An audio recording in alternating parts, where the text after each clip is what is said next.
means finding every way possible to maintain one's life in this world. And in the Yoga Sutras, Patanjali Muni talks about samskars, the impressions that we have from previous lives and how they affect us in this life. And he says of all the samskars, or very strong impulses we have by nature, the most prominent one is what he calls clinging to life. So I don't want to give up this body, I want to stay here.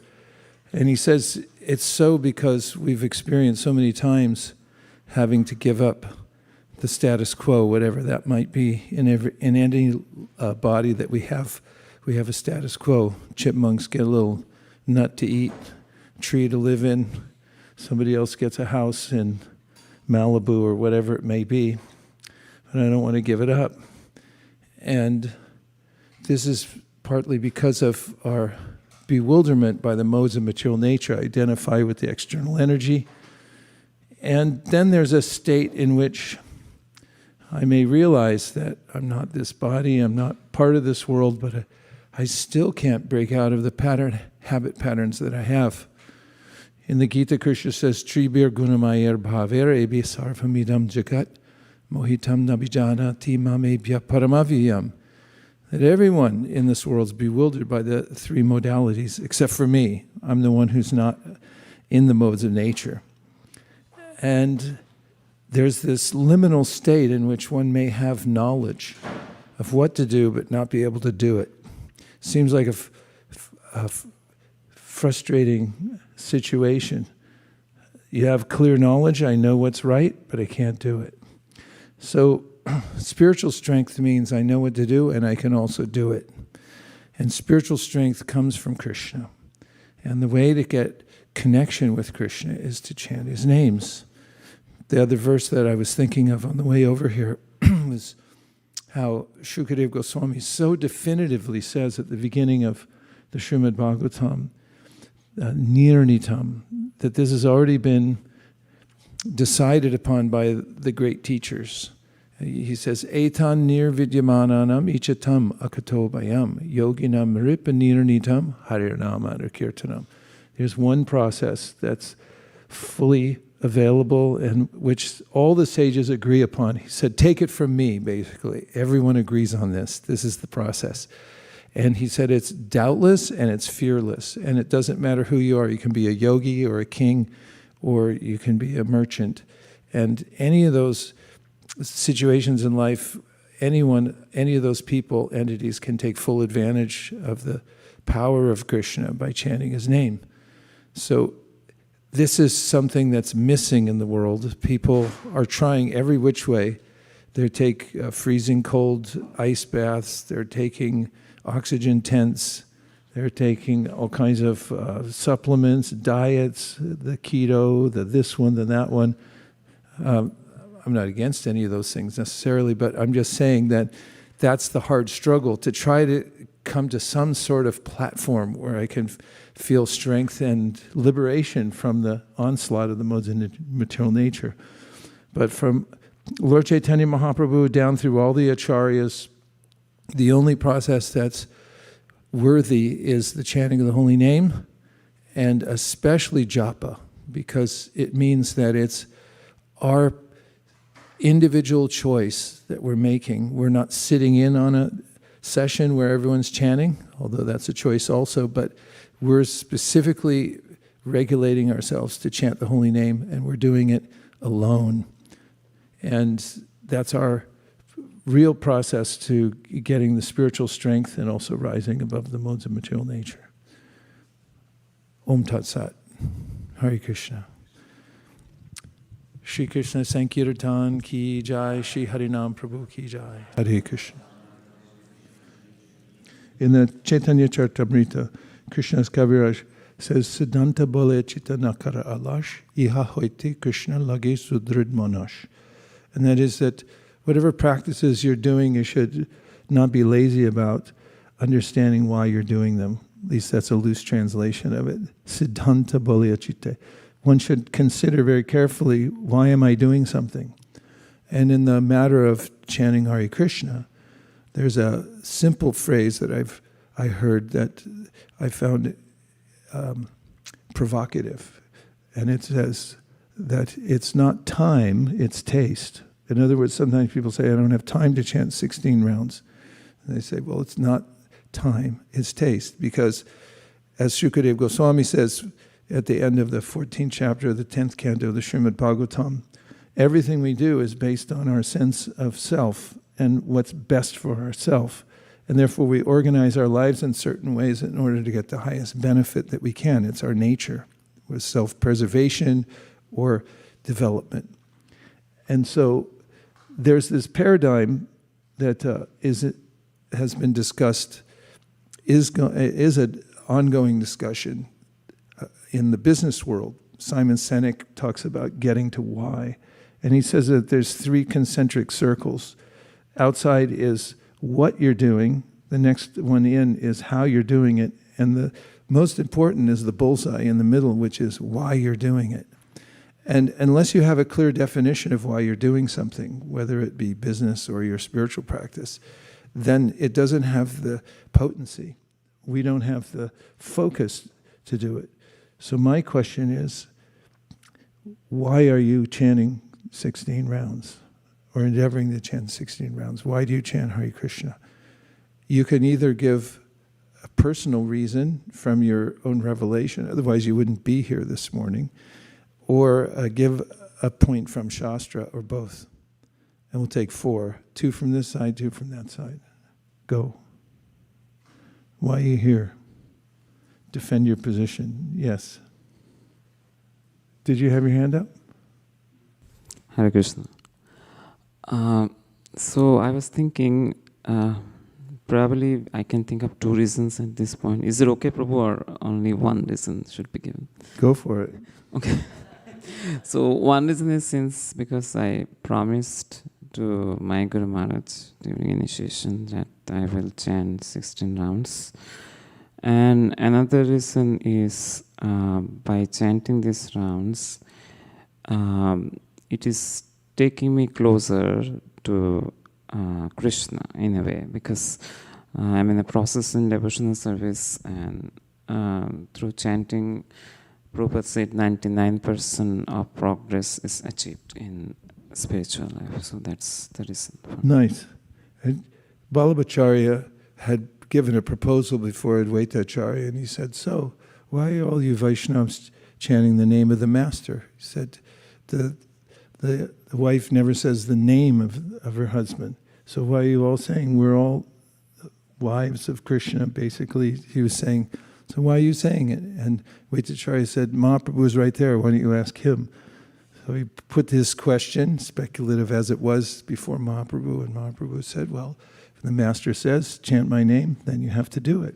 And going to your first point, because my master said, and I promised, right? And then the other one, coming closer to Krishna, there's a way in which Chaitanya Mahaprabhu says, Nija Sarva Shaktis. Krishna's personality is right there within the holy name. So this is a shastric proven way that we're close to Krishna. Okay, one from this side, Hansapriya. Why are you chanting Hare Krishna?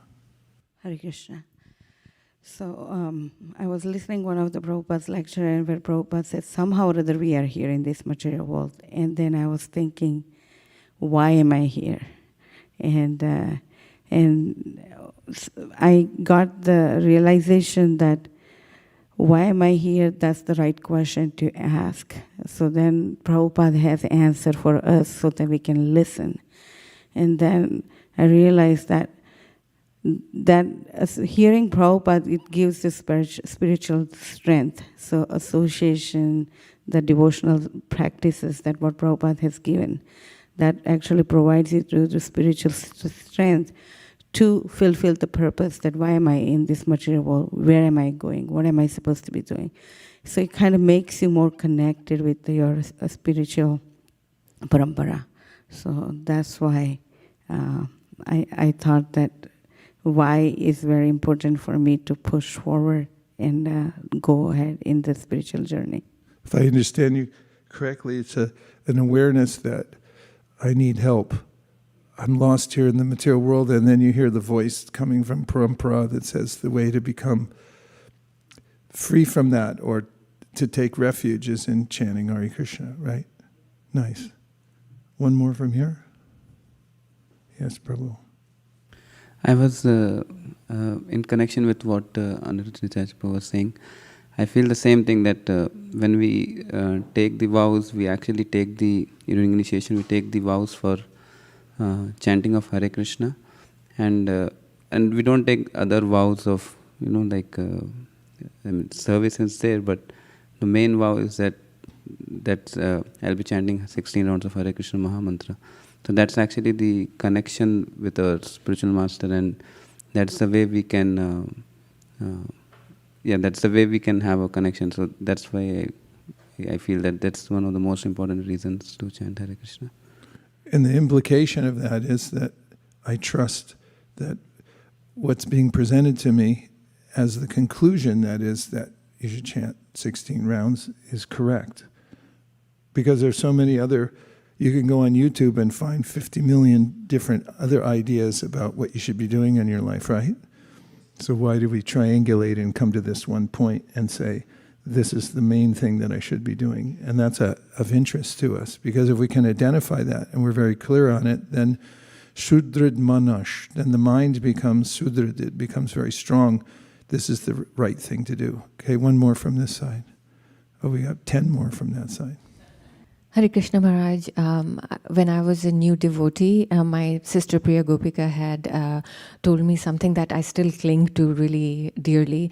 She said that as long as you're chanting, because circumstances and situations will never be conducive in life, things will go up and down. That's what Srila Prabhupada had said. So she gave an analogy of an aeroplane. She said your spiritual aeroplane will keep flying, sometimes high when your intensity and devotion is very intense, and sometimes low when it is not. But your spiritual plane will keep flying. It won't crash till you chant. So I still cling to that. Thank you. Don't crash. Keep chanting. Yeah, as crashes have a lot of implications. There's a lot of mess after one crashes. Better to stay alive and stay above the crash zone as much as possible. Otherwise, it's really hard to make a comeback. Makes it much harder in life. I resonate very much with what Aniruddha Nitai Chand Prabhu said about, first of all, I have taken the vows and I have to adhere to the vow that I have taken. And then I was thinking it just makes sense, because so many things I have tried, but what has really connected me is the japa and the chanting. And the Shastras says very clearly that Hare Nama Eva Kevalam Kalau Nasteva Gatiranyata.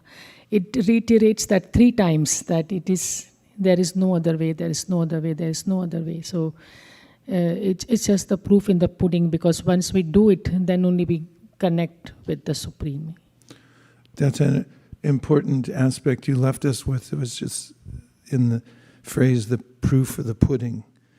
We also have to have our own experience. Vasudeve Bhagavati Bhakti Yoga Prayojita Janya Yashravayaragyam Gyanam Chayarai to come. There's a way in which nothing else brings us the kind of solace or the superpowers that come naturally from directly contacting Krishna, which are, we feel a sense of perspective in the world, known as vairagya, that we know consequence. We don't touch certain things because we know that they'll lead to more entanglement. And gyan, we have this uncanny sense that most people don't have, that I notice that I'm the observer of the field, I'm not the field itself. Those things come as concomitants from chanting, and you don't get it from many other things. Sometimes you get them temporarily from some kind of peak experience, but they're not sustainable. But the way that it can be sustained, and we can notice that we're above the modes of material nature or the waves of the material world, is by chanting. And if we can have that, the proof of the pudding for ourselves, then there's this kind of realization that keeps us in the chanting also, that I can't do without it, right? So getting to why and remembering, why am I doing this? That it's taste, it's not time. And the more we can cultivate that understanding and understand for ourselves very clearly why it's important, what is this pinpoint accuracy that by saying Krishna's names and maintaining my vow at a certain level, that everything else will be done properly. That's the meaning of Shraddha. Shraddha Shabde Vishwas Gohe Suridana Shoy Krishna Bhakti Kula Sarva Karma Krita Hoy. Sarva Karma Krita Hoy means all the things in my mind's telling me I have to do, they're all completed by chanting Hare Krishna, one-stop shopping. And if I cut that off and I try to do all the other things, then I'll never come to the end of it. But by chanting Hare Krishna, it's possible, as Prabhupada writes in a purport in the second chapter of the second canto of the Bhagavatam, in a purport, all energies are synchronized in one place by chanting Hare Krishna. So that's also a great solace to know that as a minute living entity, the way I can be most effective is by connecting to Krishna through his names. Thanks everyone for sharing. Hare Krishna. Gaur Premanande Haribol. Hare Krishna. Sorry to interrupt so many times, but we're almost done. I just want to make some final point. Another one of the motivations that one may have, and again borrowing from the self-help world, Stephen Covey talks about in the 7 Habits, always begin with the end in mind. Start thinking about what's the end of this. And in the Srimad Bhagavatam, that's how it starts. Parikshit Maharaj says, how do I get ready for the end? Because I know my end, it's in 7 days. And then Shukadeva Goswami agrees with that, and he says, Ante, at the end, Narayana Smriti. You should be able to remember Narayan. So this word arriving is a nautical term. It means you're at the sea, and then you're trying to reach the shore. And this is also a metaphor that Chaitanya Mahaprabhu gives, and Akura in his prayers, like somehow or other I'm floating, but how am I going to reach the shore? And so there is a point at which we have to prepare for the end, how to reach the shore, to arrive at that destination. So chanting is a kind of preparation that we're going to have to leave this corporeal existence and will be forced by our consciousness to go to the next destination. So what will our consciousness be when we leave the body? So it can also be seen as a preparation as we're trying to arrive at the shore of the spiritual world, cross over the Viraja river, get to the spiritual world. I'm trying to arrive there. And that can be a motivating factor also to remember, keep the end in mind, that at some point I'm going to be called on, as Prabhupada says, to fly solo. You take so many lessons with the teacher in the plane, and then you have to take your solo flight. It's like there's nobody else to help you, nobody else. You have to know what you're doing when you're flying. Just take one reflection, a quick one that you're taking away from today from somebody who hasn't commented yet. One thing you heard today that's motivated you. Can either be online or in here, but you got to go quick because we only have 2 minutes left. 3, 2, 1, yes. I like Hare Krishna, Guru Maharaj. I like the point of where you say the clinging to the material world, hard struggle for material existence. You get a spiritual strength by Hare Namanu Kirtanam, that Krishna can give you the strength, and it is nirnitam, that it is decided by all the great scholars, all the sages and everybody, that Hare Namanu Kirtanam is the process. So Nice. Okay. Prabhu, go ahead. Yeah, the same point, hard struggle for existence. I was thinking on the other side, this side is, on the other side in the spiritual world is Kevala Ananda Kanda. There is so much pleasure. And this side, maybe mostly Dukkha or Kevala Dukkha. Yes. Dear Srila Prabhupada, dear Sri Chaitanya Mahaprabhu, please empower us to chant your holy names with full love and focus. Thanks for considering our request. Om Tat Sat. Everyone agrees with this prayer, please say Hare Krishna.